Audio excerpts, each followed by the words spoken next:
నేను స్త్రీ శక్తి ఇచ్చాను.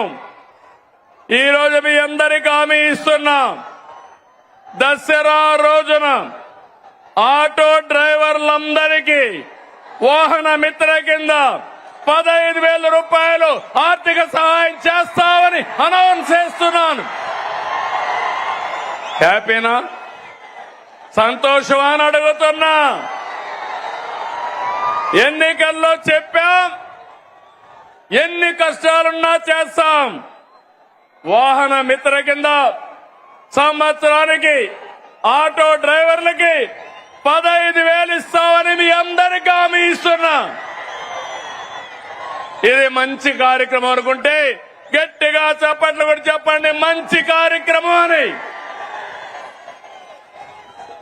ఇది ప్రభుత్వానికి పేదవాళ్లపై నుండే ప్రేమని మరొక్కసారి మీ అందరికీ తెలియజేస్తున్నా.